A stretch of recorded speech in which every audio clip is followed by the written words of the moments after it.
کہ کہنے لگا مجھ سے زنا ہو گیا ہے، جاری کریں. نبی کے پاس آیا، آپ نے چہرہ موڑ لیا، پھیر لیا چہرہ. کیا مطلب؟ اشارہ تھا کہ اگر ہوا ہے تو اللہ کے ساتھ جا کے توبہ کرو، مجھے کیوں بتا رہے ہو؟ اس کو پسند نہیں کیا آپ صلی اللہ علیہ وسلم نے. آج پیر صاحب بہت سے علاقوں میں ایسے بنے ہوئے ہیں کہ یہ ہمیں بخشوائیں گے، ان کو بکرے دو، ان کو چڑھاوے دو، ان کو نذرانے دو، ان کو دمبے کھلاؤ، یہ ان کے کندھوں پہ ہم پل صراط پہ پار ہو کے جائیں گے. یہ پیر خود نہیں بچے گا، تمہیں کہاں سے بچائے گا؟ اس کی حرکتیں دیکھو تم، جو اس طرح کی حرکت، جو انسانوں کو اللہ سے ملانے کے بجائے اپنے آپ نیک بندہ نہیں ہو سکتا. ما کان لبشر ان یکلمہ، ما کان لبشر ان یؤتیہ اللہ الکتاب والحکمہ. کسی بشر میں یہ مجال نہیں ہے، قرآن کے الفاظ دیکھو، کسی انسان کی یہ مجال نہیں ہے کہ اللہ اسے نبوت دے دے پھر وہ لوگوں کو اللہ کا غلام بنانے کے بجائے اپنا غلام بنانا شروع کر دے. کسی بشر میں یہ مجال نہیں ہے، کیونکہ جب اللہ نبوت دیتا ہے تو اس بشر میں اللہ کی عظمت اور جلال بیٹھ جاتی ہے. جلال بیٹھنے کے نتیجے میں وہ لوگوں کو کبھی بھی اپنی طرف دعوت نہیں دے گا. صحابی نے دیکھا اونٹ نے نبی کو سجدہ کیا تو صحابہ نے عرض کیا یا رسول اللہ آپ ہمیں بھی اجازت دیں سجدہ کروں. آپ نے فرمایا نا نا نا نا.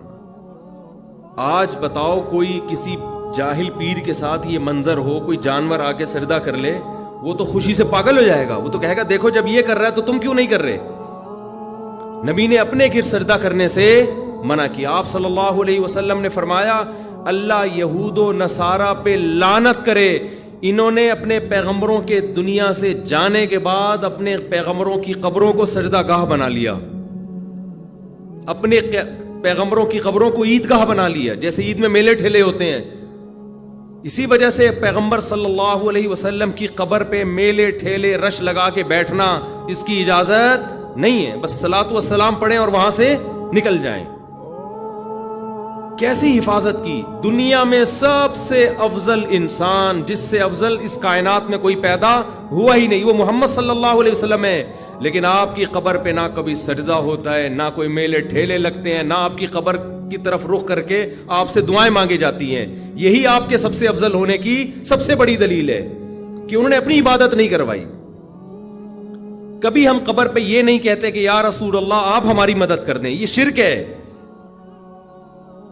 صحابہ نے ہمیشہ نبی سے دعا کی درخواست کی ہے کہ آپ اللہ سے یہ درخواست کر دیں. دیکھو قرآن کے الفاظ، بس یہ آیت پڑھ کے بیان ختم کرتا ہوں. وَلَوْ أَنَّهُمْ إِذْ ظَلَمُوا أَنفُسَهُمْ جَاءُوكَ فَاسْتَغْفَرُوا اللَّهَ وَاسْتَغْفَرَ لَهُمُ الرَّسُولُ لَوَجَدُوا اللَّهَ تَوَّابًا رَحِيمًا. پیغمبر کی پوزیشن کو واضح کیا قرآن نے کہ اگر ان سے اپنی جان پہ ظلم ہو، گناہ کر بیٹھیں، تو اگر یہ اللہ سے توبہ کریں گے یا آپ کے پاس آئیں گے اور آپ بھی اللہ سے ان کے لیے توبہ کریں گے تو یہ اللہ کو غفور اور رحیم پائیں گے. کیا مطلب؟ یہ نہیں کہا کہ نبی کو غفور رحیم پائیں گے، نہ نہ، یہ گناہ معاف کرنا یہ نبی کا وظیفہ نہیں ہے. نبی کے پاس اگر آپ جائیں گے تو اس لیے کہ یا رسول اللہ آپ اللہ کے نیک بندے، آپ اللہ سے ہمارے لیے دعا کریں. ہم بھی کر رہے ہیں، آپ بھی کریں دعا. تو نبی کے لیے جب آیا تو وَاسْتَغْفَرُوا الرَّسُولَ نہیں ہے کہ رسول سے استغفار کریں، نہ نہ نہ، رسول بھی کس سے استغفار کریں گے؟ اللہ سے.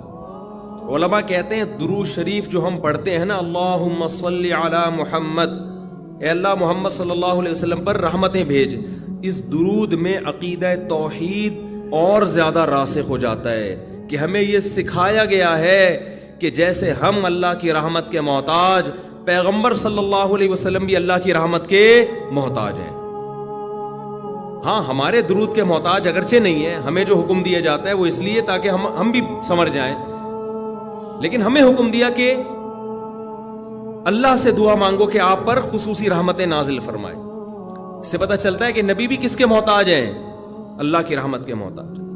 ہمیں دعا کا حکم دیا گیا اور ظاہر ہے اسی لیے دیا گیا کہ یہ دعا اللہ قبول کرے گا اور اپنے نبی پر رحمتیں بھیجے گا. تبھی نبی نے فرمایا جو مجھ پر میرے لیے رحمت کی دعا کرتا ہے اللہ اس پہ 10 رحمتیں بھیجتے ہیں. اس سے پتہ چلا کہ نبی بھی یہ چاہتے تھے کہ مجھ سے نہ مانگا جائے بلکہ میرے لیے کس سے مانگا جائے؟ اللہ سے. میں نے جو کہا ہماری دعا کے محتاج نہیں، مطلب یہ ہے کہ ہم اگر دعا نہیں مانگیں گے تو اس خوش فہمی میں نہ رہے کہ اللہ کی رحمت نبی پہ نہیں ہوگی، تو پھر بھی ہوگی. لیکن ہمیں دعا مانگنے کا حکم اس لیے دیا گیا تاکہ یہ کانسیپٹ اچھی طرح ہمارے دماغ میں بیٹھ جائے کہ ہم نے بھی نبی سے نہیں مانگنا بلکہ نبی کے لیے بھی کس سے مانگنا ہے؟ اللہ سے مانگنا ہے. اور نبی اس پہ خوش ہو رہے ہیں کہ میرے لیے کس سے مانگا کرو؟